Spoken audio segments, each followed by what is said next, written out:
I've often quoted as saying I would rather be governed by the first 2,000 people in the Boston Telephone Directory than by the 2,000 people on the faculty of Harvard University. In this present crisis, government is not the solution to our problem.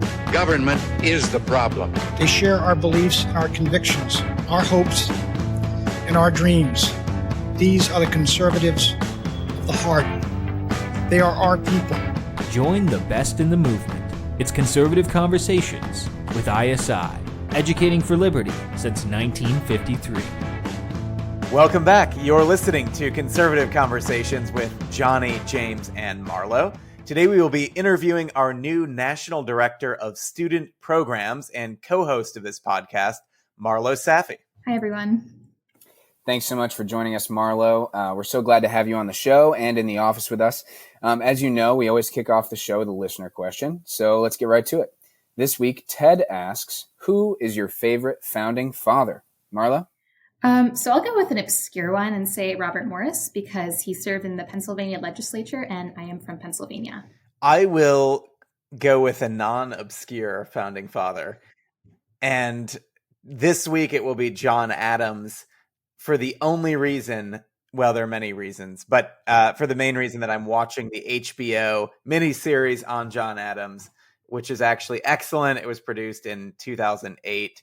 And I'd highly recommend it. He also liked virtue and the classical tradition, and I've just been refreshed by rediscovering John Adams. So, John Adams is a good one. I'm listening to Land of Hope right now, and I just finished the little snippet on Adams that McClay does, and he does a really good job, I think, of describing Adams in that book. But my favorite founding father is John Dickinson, mostly for the reason that he's sort of very much he's very Burkean in his take on the American Revolution. And, I just think it's fascinating that he would not sign the Declaration of Independence, but fought in the war. And so he's just, and he was so against the Townsend Acts and the Stamp Act and all these sort of different things, but he would not sign the Declaration, which I think is just a fascinating thing. Yeah. And on the Dickinson point, it's interesting. You might find it interesting that about 5 minutes from my house, which is not far from ISI in the Brandywine Valley, John Dickinson started a school called the New London Academy, which no longer exists today, but it actually became what is now the University of Delaware, and they moved it down to Newark. But it's literally, like, I was reading this, and it's like 5 minutes from my house where he started it. So I had no idea that he sort of started the precursor to UD. That's fascinating. I guess Dickinson College is in his name, right? But I didn't know about UD. That's cool. Well, thanks for the question, Ted. And for our listeners, if you'd like to submit a question for the next show, just leave a review wherever you're listening, and or DM us on social media, and we'll hopefully be able to get to it next time. Now for our books of the week, Marlo, what are you reading right now? So I'm currently reading Christopher Lasch's The True and Only Heaven, which I've previously read in bits and pieces, but haven't read in a whole. So it's from the get-go pretty prophetic. I've been trying to better understand 20th century progressivism, and it offers a lot of insight about specifically boomer progressivism and ideology at the front. So he dwells on the chasm between progressives and the masses and how this elite was created that we would now align with neoliberalism and technocracy, and how populism became homeless, which is interesting in a contemporary context, obviously, especially with the emergence of I guess they would call themselves, or we would call them, a post-liberal left, and the coalition that appears to be building between them and the populist and post-liberal right, which is something I've just observed on social media, specifically Twitter. So it's really fascinating to see someone like Christopher Lasch look into this in like the 1990s. Yeah, that's fascinating. Lasch is definitely on the up and up these days. A lot of really important thinkers are interacting with his thought, and our students even, read him at the honors conference. So definitely an important figure. Johnny, what are you reading right now? So I'm continuing my biography kick. I'm now on Eisenhower and War and Peace by John Edward Hall, it's been an excellent book. Yeah, it's just very interesting. He's different than Teddy Roosevelt in many respects. I mean, not many people are similar to Teddy Roosevelt, but I went from 2 Teddy biographies to an Ike biography. So yeah, I would say my respect for him is growing. We're in World War II right now, prior to D-Day. So we'll see how see how it plays out once it gets to his presidency. Very cool. Right now, I am reading, well, like I mentioned, I'm listening to Land of Hope by Bill McClay on audiobook, which has been great. And I'm still working my way through Natural Right and History, trying to take it really slowly. Strauss is a believer in reading books slowly, so I'm trying to do him justice in that regard. Are you a Straussian yet? Am I a Straussian? This is the question that Jeff Paulette asks me every time I see him, and but it's more threatening when he asks it, But no, I wouldn't say I'm a Straussian yet. I'm certainly trying to put my finger on what it is, what Straussianism is, or if there's such a thing as Straussianism, right? Harvey Mansfield has the lines like, "There's no such thing as Straussianism. There's just Straussians," right? And I think there's some truth to that. But I don't know if you guys listen to the New Thinkery podcast, but they have had a couple episodes on Strauss and Straussianism, and that has been really interesting. So yeah, just trying to learn more about the phenomenon, because we always have, I don't know if you guys have experienced this, but we always have students ask us, wait, what's the deal with Strauss? What does it mean to be a Straussian? Why do some people really not like Straussians? Why are there East Coast ones and West Coast ones? So I'm just trying to figure it out. And I think I'm starting to get a handle on it, but not totally. I have a very distinctive memory of when I was 20 years old and I was on a road trip for spring break to the East, and I had never been to the East Coast, with a bunch of my college fraternity brothers. And I was, basically a religion and French double major, and like all my classes were either literature or theology or French. And I literally had never heard of East or West Coast Straussians. And I was a sophomore, and I remember it was a 2-hour digression by one of my political science major friends. And I couldn't care less. And I was just wanted to gouge my eyes out. I had no clue what they were talking about. So, yeah. So if you're a student and you also have no clue, don't fear. you have time. So, indeed. To the extent that you care or want to care, you have time to learn about the Straussians. So, well, and I'm sure Marlo could talk ad nauseum about Straussians after doing the 3-week Claremont program. Can't really tell you the difference between East Coast Straussians and West Coast Straussians in a non-biased way now, because I'm still trying to decipher what it is and where I am with it, because I did just spend 3 weeks with West Coast Straussians, which was great. It was great, but there's surprisingly, we talk so much about the difference, or we don't even talk so much about the difference.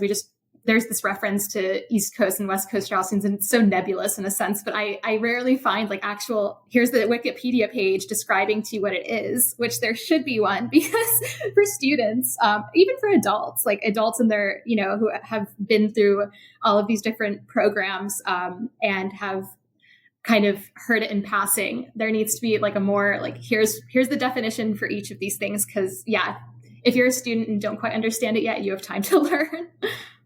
That's what you have to say if you're a Straussian, right? Is Straussianism. It's all sort of veiled, right? It's that's the joke. But yeah, it's certainly a fascinating phenomenon, and I'm enjoying learning about it. Great. Well, on that note, before we continue with our interview today, I'd like to thank you all for listening to Conservative Conversations. This podcast is a production of the Intercollegiate Studies Institute. Our mission at ISI is to educate for liberty. If you're enjoying this podcast and would like to get more involved, head over to isi.org/join to become a member and get involved with more of our programming. Marlo, why don't you tell us a little bit about yourself and your career path thus far and what brought you to ISI? Yeah, so my ISI experience is really what brought me to ISI, and in this capacity, but also it was what brought me to my career previously too, which to some degree I still am. You can kind of be a journalist that no matter where you're working. So I was a student at the University of Pittsburgh. I was studying political science and poetry, and I was in no way, shape, or form acclimated to conservatism and even the electoral form. So it was mostly, one day someone from ISI came to my campus, got me involved with I think there was a regional conference, and I went, and it was, love at first sight in a way, because I felt like there was a poverty of something at my university. And it was, free inquiry, obviously, but it was also something much deeper. So I instantly felt at home with the students, with the faculty that were at that conference. And I had no aspirations really to become a journalist. I was really involved I loved writing from a young age. I was involved in campus newspaper, which was not CN Collegiate Network affiliated. I was, obviously studying poetry, so I was very involved in that. And I didn't really have anyone telling me you should become a journalist or you should become a writer in a long-term capacity. It was mostly a hobby at that time, but Collegiate Network and the people at Collegiate Network, they had this faith in me and supported me. And that was, I can't even emphasize enough how critical that was and formative that was for me, just to have that support. I wasn't getting from my university. I wasn't getting from my professors. My parents are great. They're very involved, but they're first generation immigrants. They did not really understand the landscape of what being a journalist would entail. And it's not, this won't come as a surprise to anyone, but it's not usually a lucrative career. So that was kind of something that they were concerned about. But CN, I got involved with CN, got a fellowship I started a university, a newspaper at my university and through CN. And then I had a fellowship after I graduated at the National Review. And that was, I was able to write about whatever I wanted, whenever I wanted. There's so much freedom. I was able to really put my inspiration and interests on, one of the most respected and trafficked conservative publications. And I got to meet so many amazing people who supported me and believed in me and guided me and acted as mentors, which I did not have previously. So that was, I'm still writing. I write for magazines now. I'm mostly doing a lot of culture writing, which I find is the most conducive to a lot of creative, being able to really find your voice in journalism and in the creative art of writing, which is what I'm most interested in.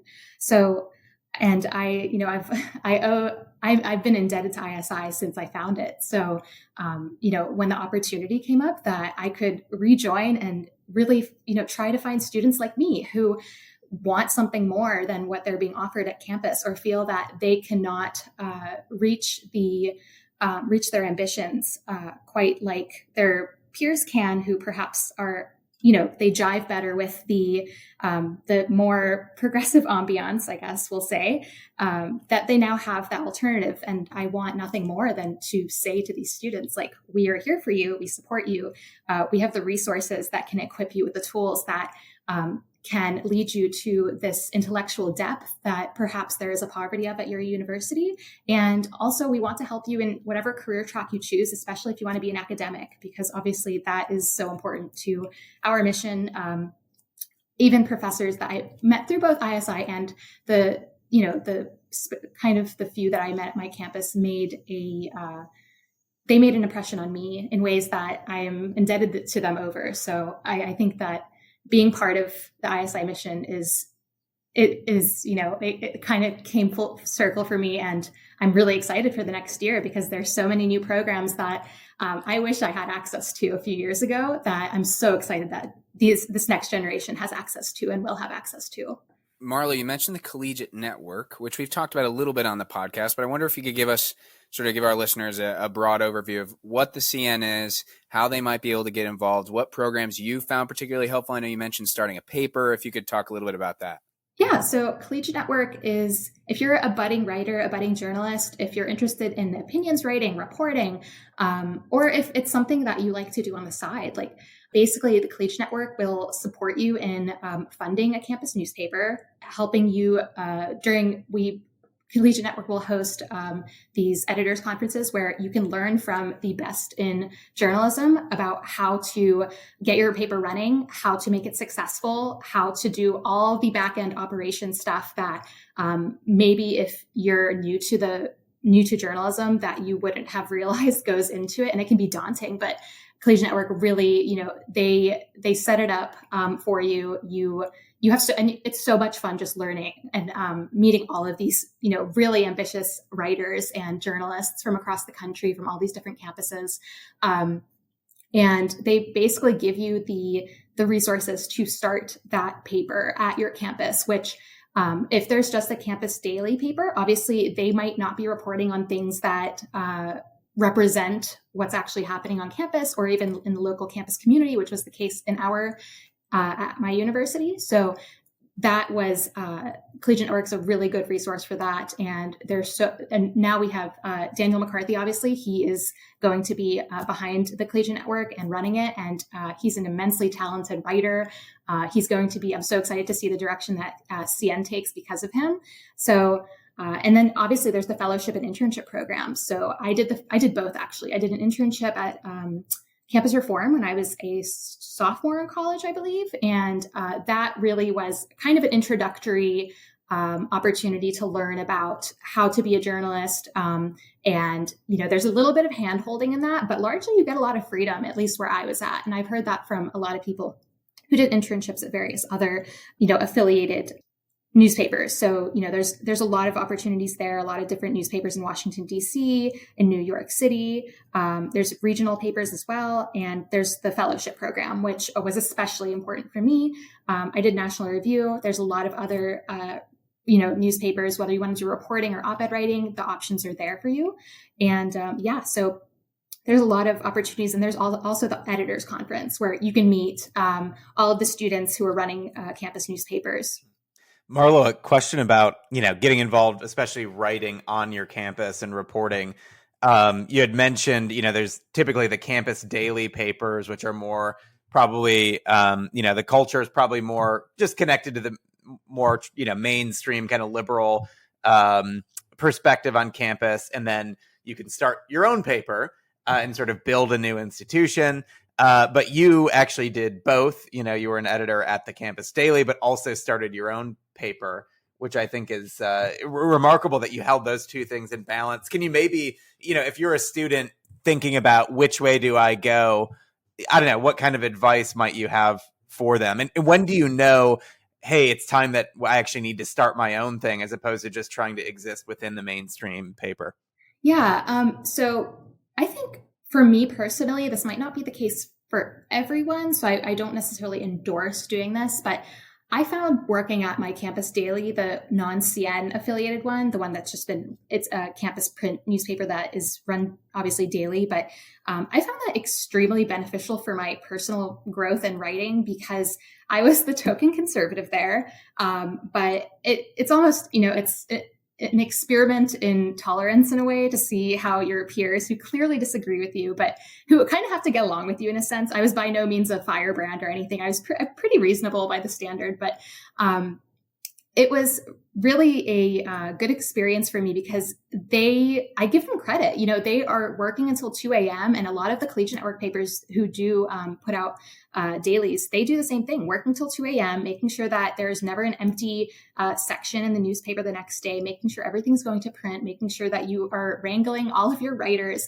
It was a fun experience. It was also very demanding. But I had a lot of freedom there. Like I had really thoughtful edits most of the time, and just learning how to be edited and how to edit was really important for my development as a writer. I strongly believe you have to be a good writer or a good editor to be a good writer. So I really recommend giving it a shot if you think that your campus newspaper isn't too far gone. With that being said, there are also definitely deficiencies, which with how a lot of campus newspapers approach, and obviously there was an op-ed section and reporting and a news section at my campus newspaper. But what I at least observed was there were a lot of issues that were happening on campus, and whether it was with administration or campus groups or events that were happening or in the nearby community that were occurring that weren't being covered, that I felt we needed a new newspaper to do that work, because there was no way that we were going to hire an army of reporters to do that at the campus newspaper when it was basically me. And maybe I think there were like one or two other writers who I kind of like, I think I kind of encouraged them to join too. So I think if it comes to a point where you see that all of these, you see a lot of things happening that are not being represented, and that takes away from the student body's knowledge of how to understand this community that they have to live in 4 years, and better understand the world that is going to encounter them when they leave the university bubble. I think that's the time where you should say, like, okay, I'm going to reach out to the CN and start my own newspaper, and finally get the news to students that maybe the campus daily isn't representing. I have a really funny story about university newspaper bias.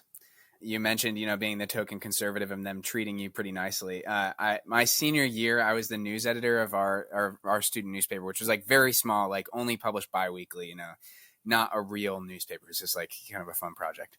And I can't remember what, maybe it was a State of the Union or something, one of the Trump State of the Unions. And they wanted a conservative to cover it. They're all like, we should probably give him a fair read, but like they're sort of doing this thing. And they're like, and I'm sitting in the meeting and one of them says, who's the president of that conservative group that like meets on Wednesday mornings or whatever? And everyone's just like, that's James. And I'm sitting in the room with them and they're all like appalled to find out that it's me who's been on their team this whole time. So that was a funny one. But Marlo, we talked about journalism a little bit. Let's talk a little bit about some other topics that you're interested in. What are some of those? What are some of the top ones for you? Topics I'm interested in. I'm really interested in culture and social issues and religion, things like that. I do occasionally read about, things more theoretical and politically oriented, but ultimately the thing that I would say I'm most invested in is like aesthetics, art, the fine arts. I love museums. I love reading about art history, and a lot of the great work that's coming out or that has come out as far as art history criticism is like I was reading a book a few weeks ago about art history writings by one of the New Yorker's longest running art history critics. So that's something that I've just been extremely interested in. I think that that's really important for conservatives to embrace, since we have such a rich cultural tradition. And in Michigan, there's the Russell Kirk's Center for Cultural Renewal. So there is definitely, the father of American conservatism thought it was important. I think we all ought to. And I think that I'm mostly interested in reading about it from a holistic perspective, how culture, how beauty, how aesthetics, how they inform us about our temporal experience, I guess, how it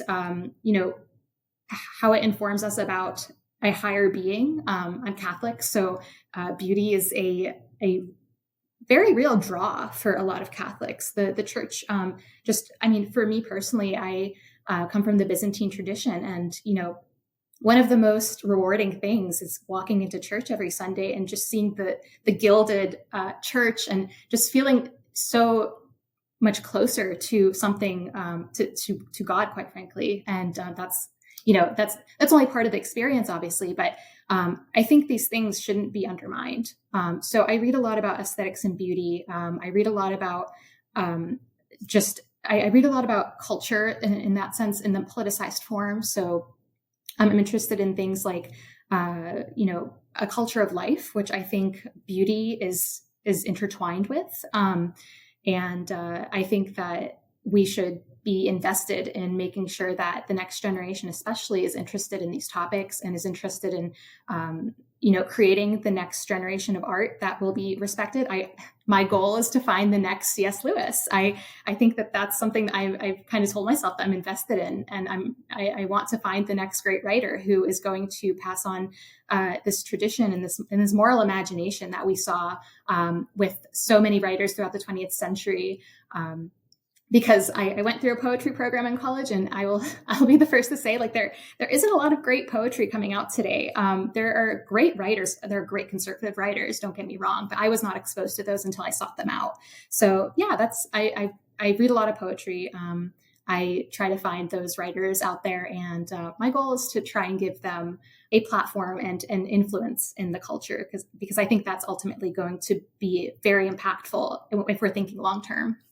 Yeah, one of the things that, which I don't know if it concerns me or it's more just kind of an observation, is that I've at least seen kind of, looking at my conservative friends and what they've done after college in the last 10 years, is that you have, the set of friends that maybe in college, were really into C.S. Lewis, the Inklings, Chesterton, kind of the cultural Scruton-esque conservatism.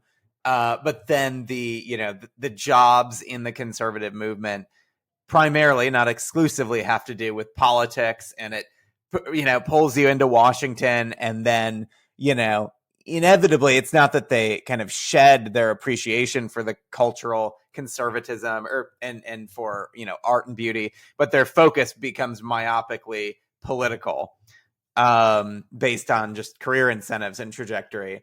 And then I see kind of another trajectory where students who are maybe more politically conservative, politically engaged, kind of get jaded with sort of endless political battles, and they kind of go down the art world, and they either stop becoming conservatives altogether because their interest in art leads them to communities which are almost exclusively liberal or progressive, and then they just kind of go out the other side of the door. And so I don't know. Do you have any kind of thought? I mean, it's interesting, given that your primary interests are in art and culture. But at the same time, what did you do in college? You were writing for the paper. You worked for the Daily Caller. You were engaged more on the political side. So I don't know. How do you make sense of that? Yeah, I think that those incentives are absolutely there. And I don't blame anyone for following those incentives and for getting involved with working on the Hill. While I have a friend actually who is, she works in, it's for profit, but she works for a philanthropic organization that is mostly politically oriented. And she is a very talented musician. She's a violinist on the side. I have another friend who is studying, he's getting a political science PhD, I believe, but he writes beautiful poetry too. And I think the institutions just aren't there supporting people like that, who maybe otherwise would be compelled to follow the contemplative artistic path. But unfortunately, there just aren't that many conservative organizations supporting that. I think there are a lot who are supporting, putting people in seats of Congress, or, supporting elected officials through, being involved on the Hill, things like that, public policy, think tanks. But there hasn't been an emphasis on what type of culture we can create and what type of influence we can create by supporting artists and the Zoomers, the artistic Zoomers, because they are going to. I think they're the next generation that we should not fail when it comes to this. We should be inspiring them to pursue these cultural endeavors, because I think that's the way to fight the hegemony that is on the left as far as the arts go. Like you said, Johnny, you go into, I can say this from firsthand experience, is you go into a poetry program in a university, and I went to a public university, so I can especially speak to this, is you're not going to be reading Frost or Goethe or Milton. You're going to be reading, what I would say is like this very self-indulgent, trauma mongering type, poetry. And that was all I read in college. I did not think that was going to be my experience. And it kind of turned me off to poetry in general. So what if there was this alternative where students could hold poetry readings and read those poets, where they could actually really experience the beauty of this tradition, which we ought to be passing on, because what are we conserving if not our culture? I studied Middle Eastern literature. So that was kind of a way to stay out of the poetry of the contemporary poets that is being produced today outside of, the Catholic universities, where there's a lot of great poets, and a lot of the more conservative poets are obviously producing good work. But yeah, so I think that's going to take a lot of institutional support and reorienting the incentives so that talented students have resources and obviously like financial backing to pursue those artistic endeavors if that's something that they feel they can be particularly prolific in. Yeah, Marlo, you had a tweet about this the other day that lots of people were interacting with from the movement. You quote tweeted David Marcus, who says the problem is that none of this the problem is that none of that addresses talent development, which is in the hegemonic control of the far left. Build a studio, okay. Who writes the script? Who acts? Who directs? And you say, I've been saying this for a while now. Conservatives need to invest in talented artists, creative writers, poets, fiction writers, screenwriters, not just journos. Instead of tediously complaining about losing the culture, try producing something compelling worth believing in. So I wonder, if there's a student sitting at home today listening to this who loves C.S. Lewis, loves the Inklings, but is sort of feeling themselves pulled by this phenomena that Johnny's talking about. Where do they go? What poets do they read? Who are the contemporary people they should seek after? Who are people who maybe are trying to do this work, but are just sort of being swallowed up by the, like you say, the hegemonic control of the left in the sort of culture world? Well, I'd first tell them to please email me or reach out to me because I would love to be in touch with you and hook you up with some exciting programs that we're working on at ISI, actually. And hopefully that will be at the campuses soon so that students who are interested in the arts can access them and, further allow their interest to flourish. But I think there's, some really talented writers. Dana Gioia, he's a talented poet. I mean, Wendell Berry, he has a very rich collection of essays and poetry. There's Jane Clark Charles, and she's great. She does a lot of writing outside of just poetry, which is the case for many of these poets. I also recommend Roger Scruton just for cultural criticism, and not only cultural criticism, but because I'm very vehemently in the camp of I don't like hearing criticism if we are not also going to create. But he does a lot of good criticism. And also he just talks about the importance of beauty. How do we think about beauty? How do we observe it? And obviously the New Criterion has a lot of good criticism and, different types of, they have, a music critic, they have art critics. So they have a lot of good literature on that subject. But I think if I can't stress this enough, please find my contact information, reach out to me because I really want to try and support those students as best as I can.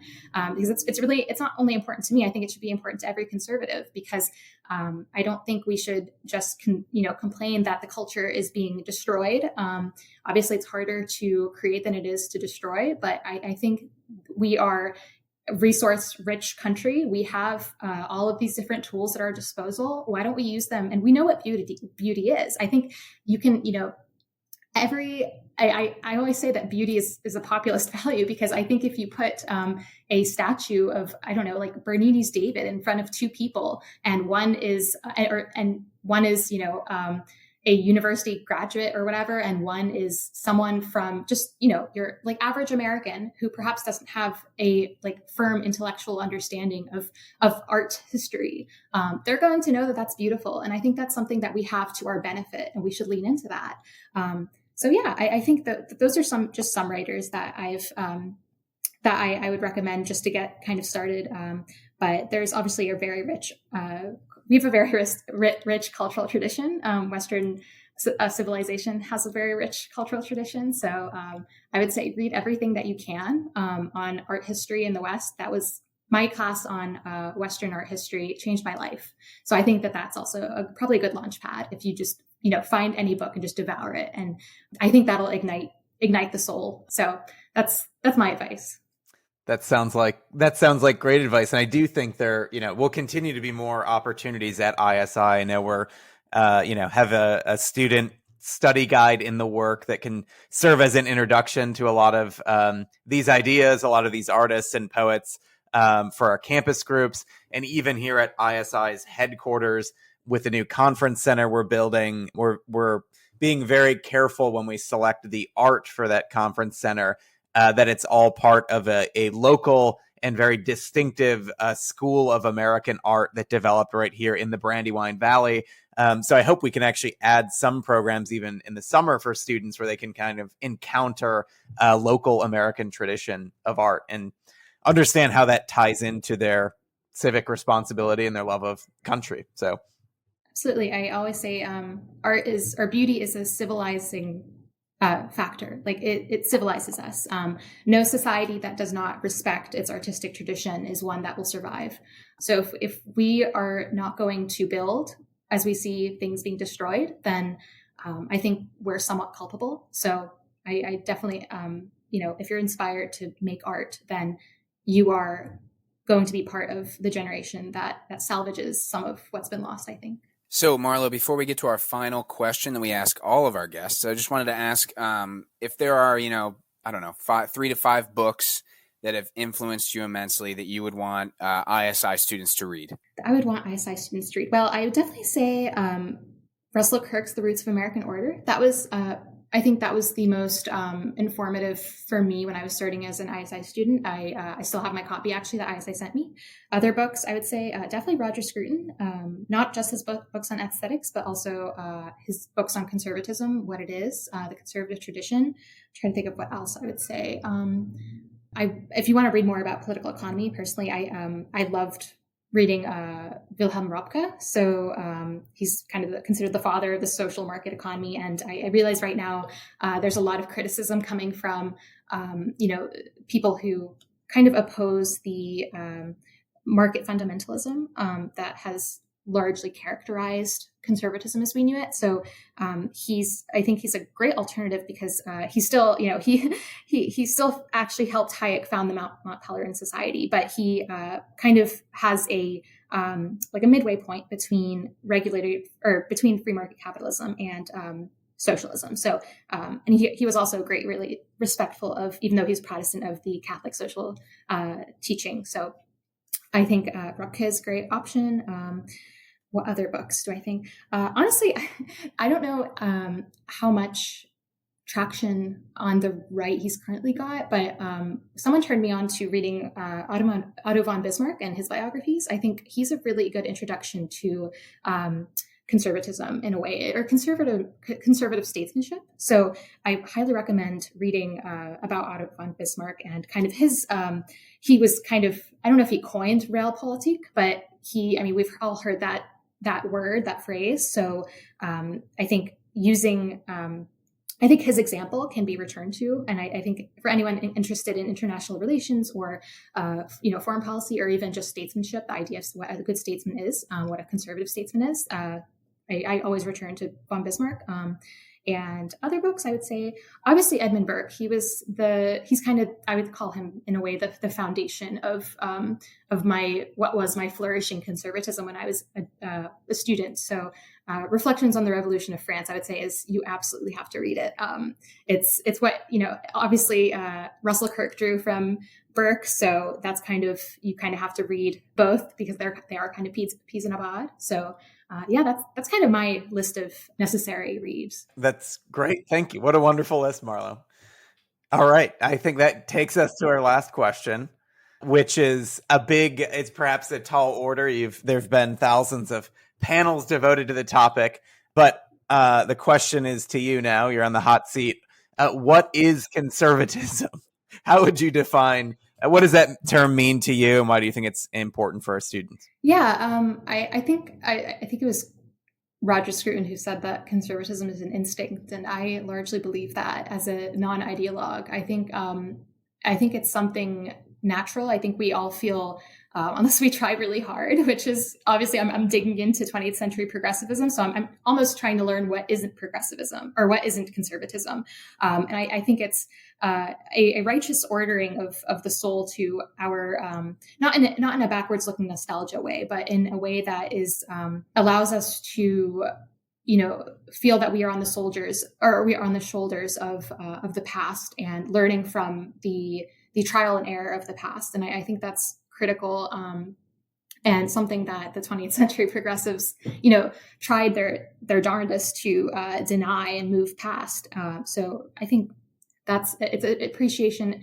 It was actually Jack Kerouac who I think best characterized it. He was on an episode of The Firing Line about a year before he died, and he was drunk out of his mind. But he said when McClay asked him, I think what he believed in, and Kerouac responded, "I believe in beauty, tenderness, or order, tenderness, and piety." And I would say that's probably a right characterization for me as well. Great. Well, thank you so much, Marlo, for joining us. If people are interested in seeing more of your work or following you, where can they find you? Yeah, so I am on Twitter at Marlo_Safi, I believe. And I am also writing occasionally for magazines, including The Lamp, The Spectator, and the University Bookman, which is put out by the Russell Kirk Center, I believe. So that you should obviously read everything that they put out.